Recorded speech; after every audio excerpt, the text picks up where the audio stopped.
हुजूर मियाँ जी, आपकी जितनी तारीफ की जाए कम है। वाह, क्या खेल खेला है आपने। लाश के साथ भीमिया के अगले आक्रमण की योजना भी शिवा को दी। अब तो दोनों आपस में लड़कर ही। कृष्णा जी, खेल तो अब शुरू हुआ है, आगे आगे देखते जाइए होता है क्या।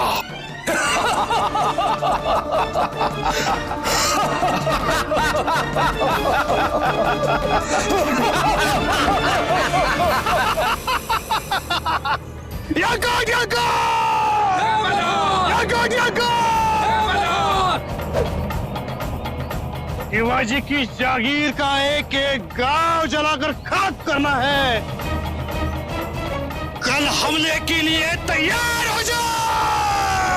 यागोद यागोद यागोद यागोद यागोद यागोद।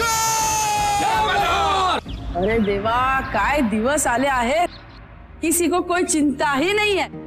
कुल देवी के पूजा का मुहूर्त निकला जा रहा है और अभी तक पूजा की सारी सामग्री नहीं आई। क्या कर रहे हो तुम सब? आजी साहब, बस अभी थोड़ी देर में आ जाएगी बाकी की सामग्री। अभी आ जाएगी, अभी आ जाएगी, कब से सुन रहे हैं हम। चला लवकर लवकर काम करा। आणि आमचे शिवबा कुठे आहे? माँ साहेब, शिवबा एक जरूरी काम में व्यस्त है। ऐसा कौन सा काम है जो देव और धर्म से भी ज्यादा जरूरी है? माँ साहेब क्षमा कीजिए, परंतु। क्या क्षमा कीजिए? शकुन अपशकुन देखे बिना विवाह कराने के परिणाम देख लिए ना आपने। नई बहू के पांव घर में पड़ते ही संकटों का पहाड़ टूट पड़ा हम सब पर।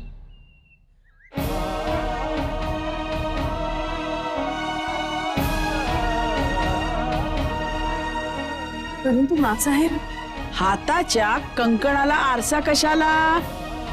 देखा ना तुमने, बीजापुर से आते समय हमारे काफिले पर पुंड पालेगरों ने कैसा हमला किया और हमारे नए जागीरदार के पुणे पहुंचने पर उनका स्वागत करने प्रजा नहीं आई तो क्या, एक लाश। और अब आप ही कहिए सुनबाई, ये सब अपशकुन नहीं है तो और क्या है? चलो रोना धोना शुरू कर दिया। हाँ, अब हमने ऐसे क्या गलत कह दिया? माँ साहेब, सोयरा के साथ विवाह करने के बाद ही शिवबा को पुणे की जागीर मिली।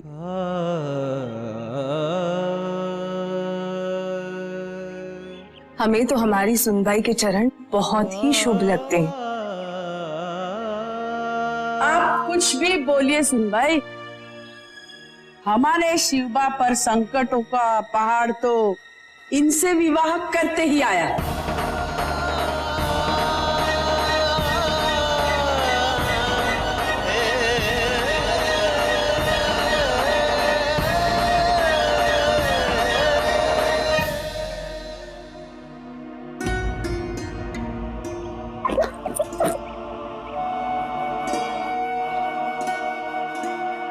सोयरा, हमसे पहले कभी किसी ने ऐसी बात नहीं की। अरे, आपने तो आजी साहब की बात दिल पे ही ले ली। आजी साहब यूं ही बड़बड़ाती रहती है। जानती हूँ महाराज साहब को भी वो डांटती है और महाराज साहब चुपचाप सर झुकाए सुनते रहते हैं। लेकिन अब हम यहाँ नहीं रहेंगे, हम अपने घर चले जाएंगे। घर? अब आपका घर यही है। शादी के बाद लड़की का घर बाबुल का आंगन नहीं ससुराल होता है।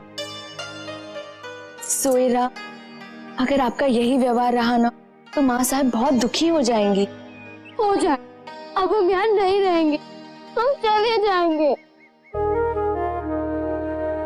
हम सबको छोड़कर?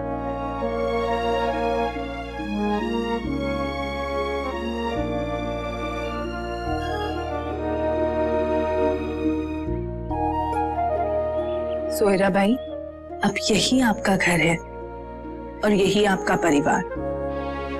रसोई घर में अक्सर बर्तन एक दूसरे से टकरा जाते हैं, तो क्या हम उन्हें तोड़कर फेंक देते हैं या उन्हें छोड़कर चले जाते हैं? धो मांझ कर जब रख देते हैं तो एक साथ कितना झिलमिलाते हैं, है ना बेटा? आजी साहिब बड़ी है, हम सब आज भी उनकी बातों से सीख लेते हैं, और अगर नाराज हो जाती है तो चुपचाप सर झुकाकर उनकी बात सुन लेते हैं। बेटा, एक चुप से कई अनिष्ट टल जाते हैं। उठिए, पूजा का समय हो रहा है। सुनबाई, आप कहाँ हो? जी माँ साहिब।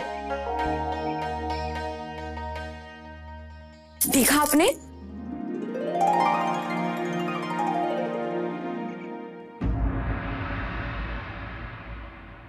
तुम हमारा नाश करने चले थे, अब अपना विनाश देखने के लिए तैयार हो जाओ। कल हम नाने गांव पर प्रलय मचाने वाले हैं, रोक सको तो रोक लो। हिमिया,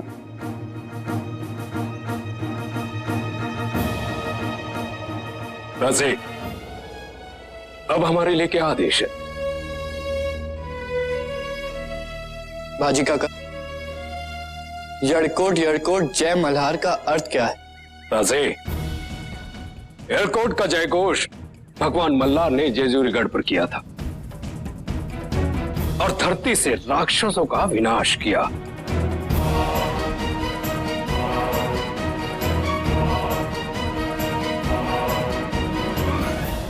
ये कैसी विडंबना है काका? जिस भगवान मल्हार ने सयाद्री को पापियों से मुक्त कराया, आज वही पुण्य बालेगर उनकी जय जयकार करके राक्षसों जैसा अत्याचार कर रहे हैं। आप ठीक कह रहे हैं राजे। ये पुंड पालेगर अपनी जीविका चलाने के लिए छोटी छोटी लूटपाट किया करते थे, परंतु आश्चर्य है कि आज उन्होंने एक संदेशवाहक की हत्या कर दी।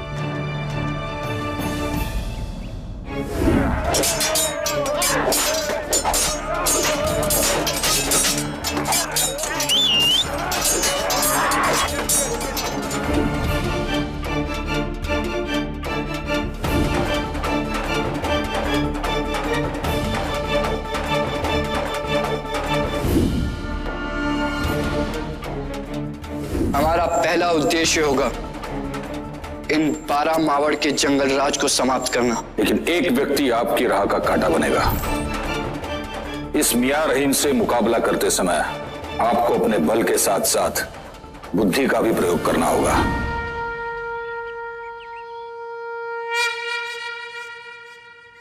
काका,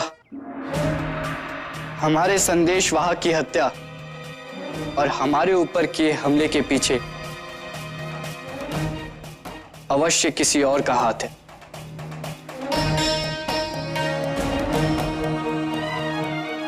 ऐसा आप किस आधार पर कह रहे हैं राजे? हमारे काफिले पर जो हमला हुआ वो पुण्य पालेगरों का काम नहीं था।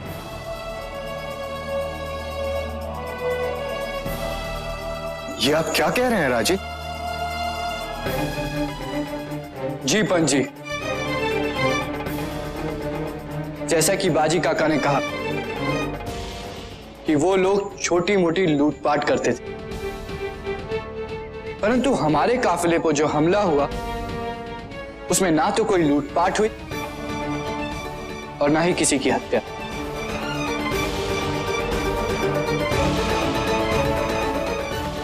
वो लोग अचानक से आए और अपना आतंक दिखाकर चले गए।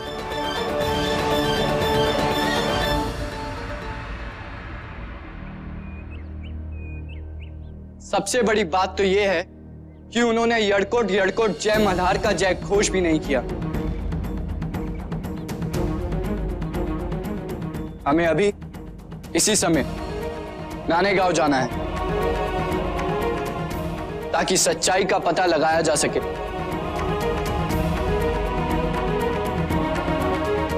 काका, शीघ्र ही सेना की एक टुकड़ी का प्रबंध कीजिए।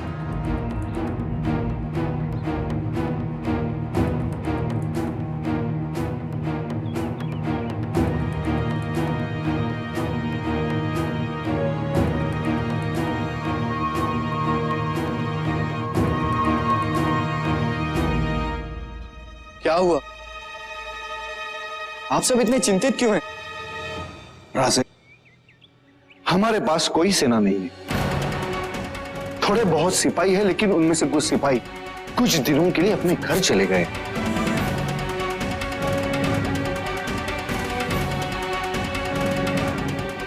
पुणे के जागीरदार के पास अपनी सेना नहीं है? जी राजा, महाराज साहब के पुणे छोड़ने के बाद आदिल शाही ने जागीर में सेना रखने पर पाबंदी लगा दी। आदिल शाही नहीं चाहती थी कि हम अपनी सेना बनाकर आदिल शाह को भविष्य में चुनौती दें। हम बस सिपाहियों की एक छोटी टुकड़ी ही रख सकते जागीर की देखरेख के लिए।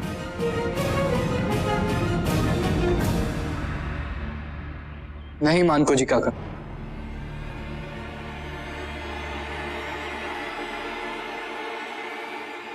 हम आदिल शाह की ये पाबंदी तोड़ेंगे। स्वराज पाने के लिए हमें अपनी सेना गठित करनी ही पड़ेगी। लेकिन राजे, सेना गठित करने में तो बहुत समय लगेगा। अभी हमें यह सोचना है कि नानेगांव की रक्षा कैसे की जाए।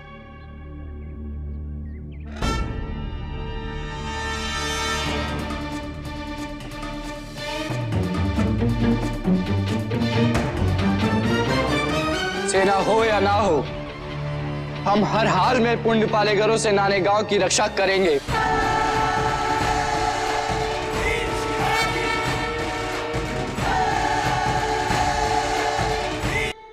शिवबा,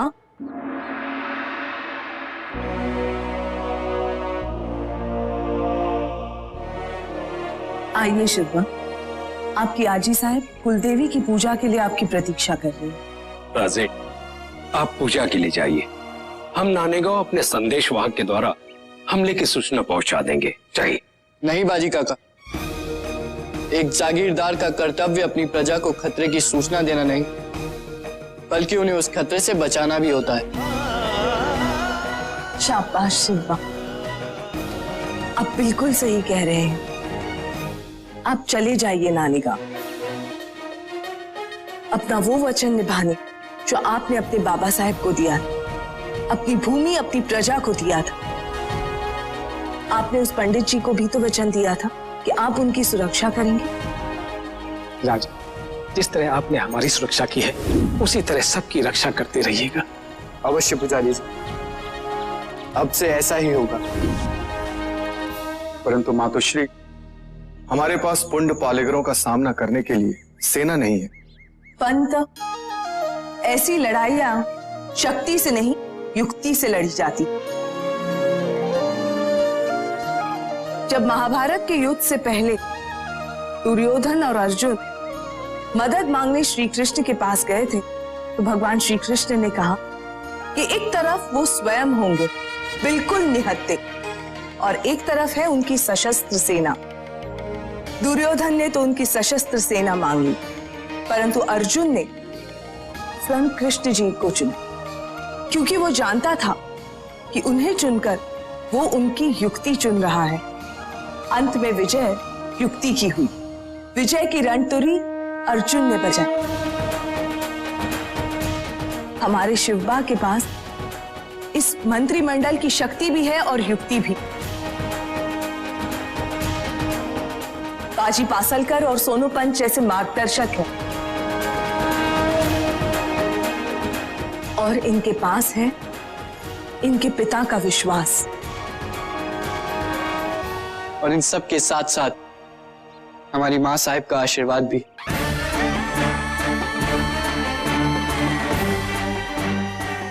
आशीर्वाद दीजिए माँ साहिब।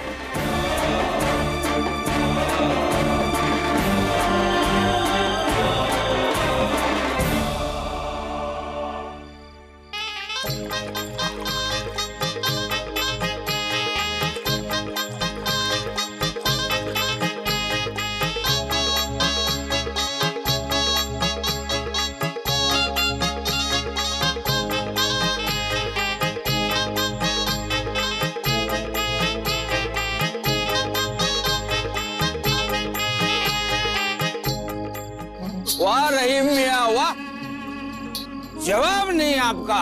मिया ने शिवाजी का ऐसा स्वागत किया कि जिंदगी में भूलेगा नहीं वो। बस ये तांडव खत्म नहीं होना चाहिए। कृष्णा जी, ये तांडव मियां रहीम ने शुरू करवाया है और इसे मियां रहीम ही खत्म करेगा। बस देखते जाइए हमारे शैतानी खोपड़ी का कमाल। मतलब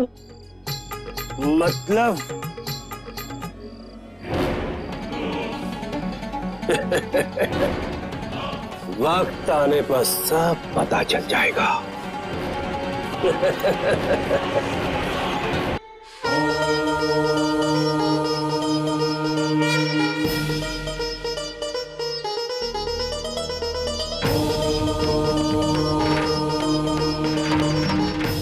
हे मां जगदम्बा, हमें शक्ति दो मां, कि हम अपनी प्रजा की रक्षा कर सकें।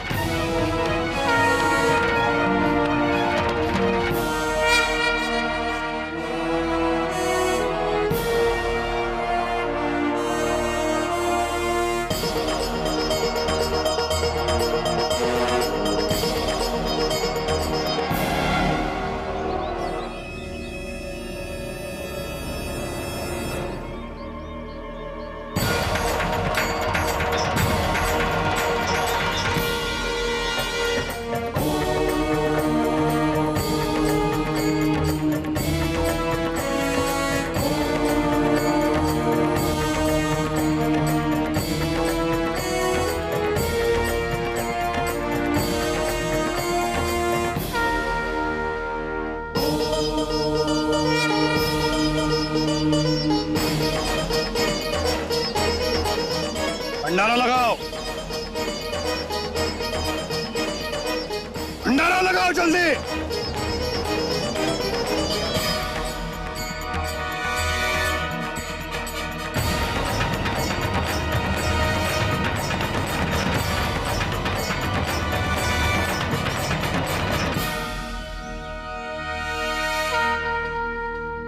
आयुष्मान भव।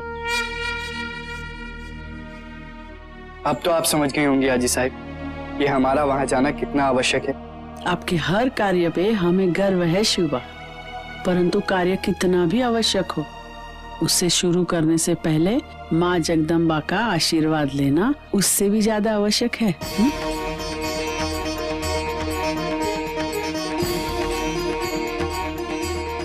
इस थाली को स्पर्श कीजिए, फिर आप जाइए, लीजिए।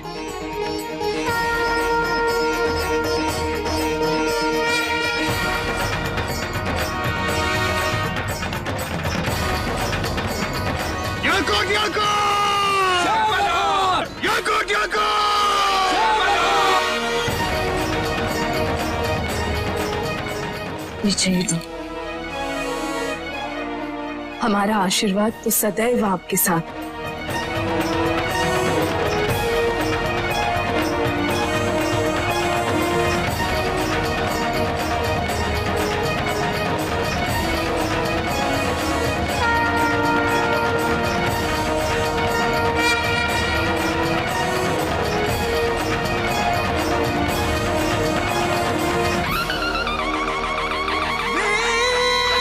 शिवा